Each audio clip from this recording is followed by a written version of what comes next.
class. Good morning. Good morning, teacher. How are you today? We're fine, teacher. Very good. Kay okay ra ang tanan, no? So, before we proceed to our discussion, can you please all stand up and let us begin our day with a prayer. Okay, so Ichan, can you lead the prayer? Okay, teacher. Very good. Okay, so in the name of the Father, the Son, the Holy Spirit. Amen. Okay, so before sitting down, kindly pick up the any pieces of paper under your chairs. Very good. And please arrange your rows properly. Alright, Mana. So now you may take your seats. Thank you. Okay, so karon is mangutana ko kung si kinsa ang absent karon. Naabay absent? Wala, teacher. Okay, very good no kay wala absent. So ang tanan maka-learn karon na discussion. So before we start our lesson, let's remember first our class roles. So which we call RAIN. So first is R. So R is for respect everyone. So dapat na ay respeto sa usag-usa, right? Yes, And teacher. okay, very good. So second is A. So A is for always listen. So maminaw jud ni teacher always no kay if dili maminaw kay bad man ang dili maminaw, di ba? Para naamoy makatuna ni teacher. And third is I. So I is for involve yourself and participate. So always mo participate sa ni teacher kay haron na ay ma-learn. So, if na ipabuhat si teacher, kay mo participate jud, okay? And the fourth one is the for nice words only. So, kanang dili dapat pwede mo sulti og bad words, okay? So, and lastly is E. So, E is for everyday follow the rules. So, mo follow jud sa rules nga paano para ma-achieve ang atong classroom settings. Now, class, I will give you a pair of words that eventually go together. So, I want you to tell me the word that connects them. So, okay. So, first is bread, blank, butter. So, unsa man ang pwede gamiton para makonek ang duha? And teacher. Very good. So, and ang gamiton no kay kanang para masumpay ang duha. So, bread and butter. So, ikaduha is shoes, blank, socks. So, unsa man gamiton?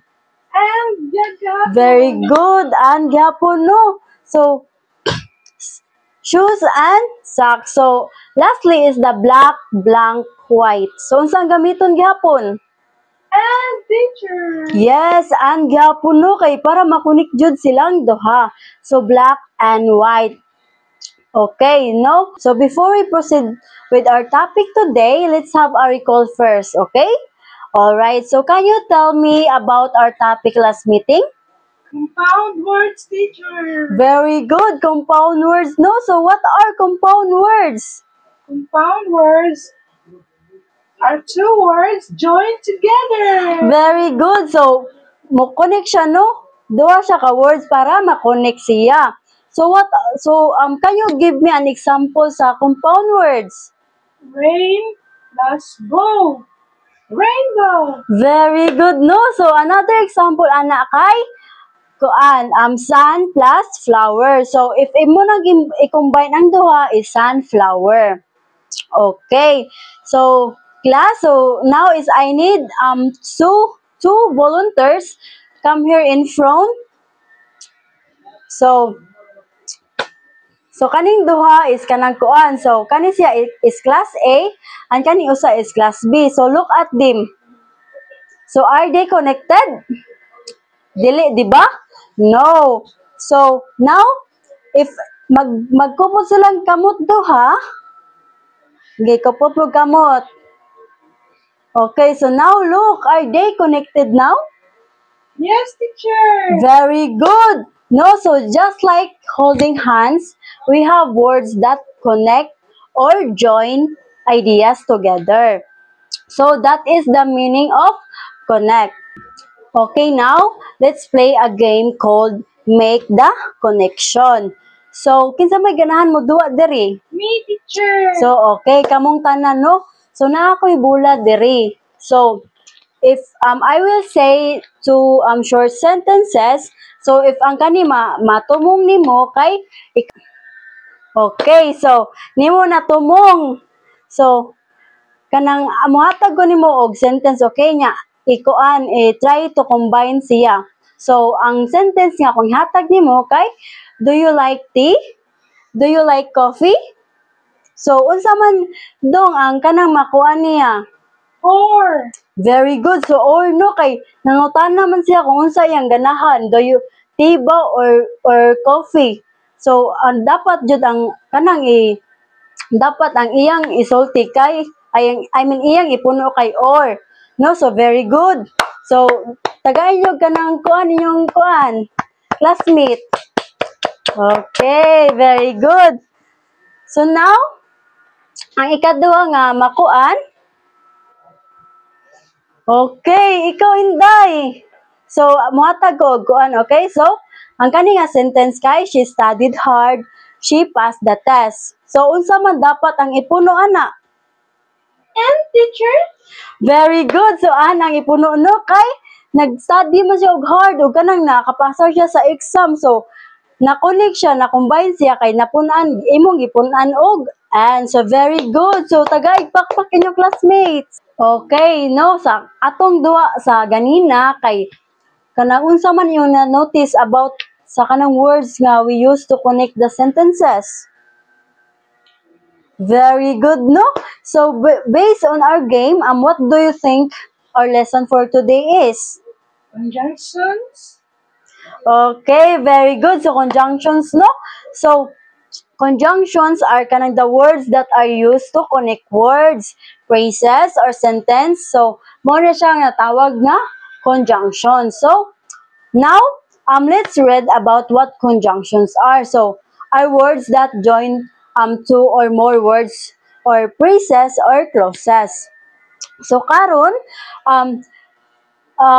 sa katong akong gisulti is remember what we mentioned earlier is conjunctions kay are like kanang glue or bridges, di ba? Nga kanang i-connect siya sa kuan sa words.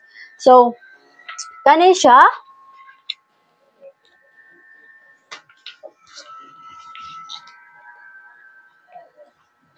so they connect words,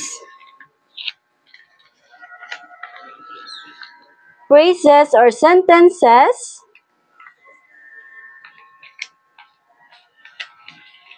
so they make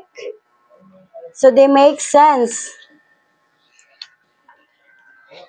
So they make sense together.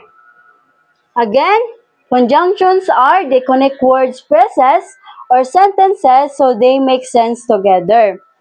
So karon kay di ba ang katong conjunctions kay ato namang na example ganina no nga ang katong apples o bananas kay makonek siya nga ang gisumpay kay an. So mao na ang conjunctions nga kanil siya dapat na i-connect nga words para masumpay ang usa ka sentences. Okay, so today let's meet the three common conjunctions. So first is the connector, which is the and. So ang kaning and kay we use and to join things that are alike or to add information. So like katong akong gi-example ganina katong gipansiran nako sa inyong classmate kay katong she studied hard and she passed the test. So ang gisumpay ato kay information man ang gikuan kay so ang gisumpay ato kay and kay kuan katong information. So the next one is kuan but. So kaning but kay the problem solver. So we use but when there is a difference, a surprise or a problem. So ato ning gamiton ang kuano ang but. So kanang imagine sa class kanang imagine kamo ang mag-imagine. So ako'y mosulti sa kuan niya, kamoy mag-imagine. Okay, so you want to play outside. So na-happy ka. Happy ka nga maka-play ka sa outside. Then suddenly it rains. So nag-goal ka. So unsa man ang dapat ikuan ana? Di ba but ang ipuno kay I want to play but it is raining. Kay nakuan ka, na-excite ka pag una nya na niuwan day. So mao to naguol ka og balik kay niuwan. So the third one is or. So ang or kay mao ni ang the chooser. So we use or when we have a choice. So like kuan katusang gipansiran nako nga, do you like coffee or do you like kanang kuan? Do you like tea? So or ang gikuan kay na choices man siya, nangutana man siya kung unsa ang imuha, unsa imong ganahan kuanon, paliton. Ingana, so choices siya ang or. So let's try no kung nakasabot ba jud mo sa gidiscuss ni teacher. So let's practice together before we play our game. So I will show you ang picture or ako si teacher kana mo act out a scene. So kamo moingon mo na ako if kanang asa ta mo use og an, but or. Okay? No, so okay, so si teacher kay mo act na siya kung unsa yung buhaton ha. Or mo iyang isulti ang kung unsa yung gibuhat. So I like chicken. I like rice. So unsa man ang dapat ikuan ana? And Yes, so and ang kanang ang kanang ipuno kay I like chicken and rice. So ganahan siya chicken, ganahan ko siya rice. So very good kay naminaw jud sa gidiscuss ni teacher. So ikaduha kay kuan. Will you go left? Will you go right? So unsa man ang kuan ana, ang isumpay? or Very good. Or no, kay gipa-make man mog choices ni teacher. Kung unsa inyong pilion, di ba? Okay, so ang ikatulo, and lastly is, kuan, the sun is shining. It is cold.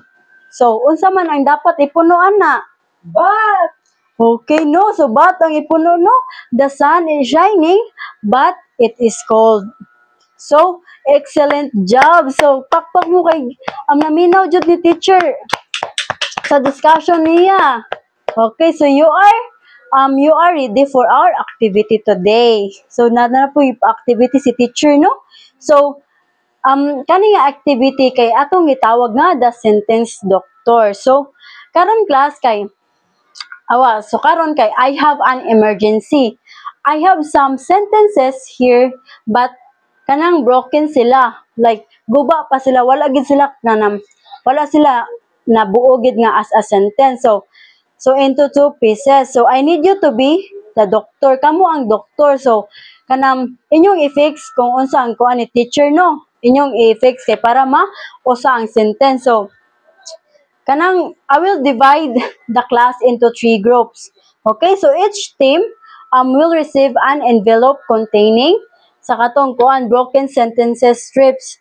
So example, I want to play. It is raining. So inyo nang nanay band-aid. So nanay band-aid pud nga dala. So ang kuan sa band-aid kay cards, no? So ang kanang cards kay mao ni nagsilbi nga band-aid. So ang nakasuot dira kay an, but, or. So your job is to work together, no, to heal the sentences by pasting the correct band-aid. So katong band-aid nga nay an, but, or. So between the two pieces on your Manila paper. So, the first team to fix all their sentences correctly and post their paper on the board mo'y makadaog. So, ready na ba? Ready na ba mga doctors? yes, teacher. Okay, so let's save the sentences. All right, no? So, ang group 1 mo ay nakauna og kanang heal sa sentences. So, very good. So, give yourself a clap. Very good, no? Kay na, nakakuan jud, nakasabot jud sa gidiscuss ni teacher. So, now, karon kay, kung if nakasabot man jud mo sa gidiscuss ni teacher, so who can tell me what are conjunctions? Yes! Inday. Yes, conjunctions, no? So, conjunctions are katong di-connect words, phrases, or sentences para mabuo ang usa ka sentences. So, unsa man to ang 3 common examples sa sa kuan, conjunctions nga akong gi-discuss. Okay, and, but, and, or. Okay, so, when, kanas aman ta mo gamit og but? Yes, if kanang na-surprise ka, unya, kanang kuan, unsa na? If kanang ma-surprise ka, then maputol yung surprise kay kuan no, kanang wala na lahos. Then, when do you use or? Yes, we use or kung papiliun ta og kuan. Kanang ipapaliton ta og kanang kuan baron, kanang junk foods or kuan ba na. Yes. So karon, yes kay nakasabot man mo no. So now kay naipabuhat si teacher. Kay nakasabot naman mo sa kanang word nga ay sa atong topic karon. So let's make sure your understanding. Okay? So ang ipabuhat ni teacher kay kanang choose the correct conjunctions katong and, but, or to complete the sentences. So naihatag si teacher nga mga answer sheets. Okay. So ang siri na kay haron na amoy makatunan karon nga atong gi-discuss. Okay, so man na naka-answer na tanan? Yes, teacher. Okay, very good no kay naka-answer tanan. So ihatag ni teacher balik kay si teacher amo mo check ani. Okay, so karon kanang before we end our lesson for today, si teacher kay mohatag og assignment para ipass ninyo tomorrow. Ani pakita ni teacher. So ang atong assignment kay write 3 sentences in your notebook. So 1 sentence using and, 1 sentence using but, 1 sentence using or. So maghimo mo og sentences no nga kuan sa usa ka sentence sa kanang kuan but, sa an ug sa or. So ipasa na ninyo next meeting nato. Okay? Are we all clear? Yes, teacher. Very good. Okay, so karon let's all stand up and let's have our closing prayer. In the name of the Father, the Son, the Holy Spirit. Amen. Okay, so bye students, bye class. I hope you learned something today sa atong gi-discuss no sa atong topic. Bye.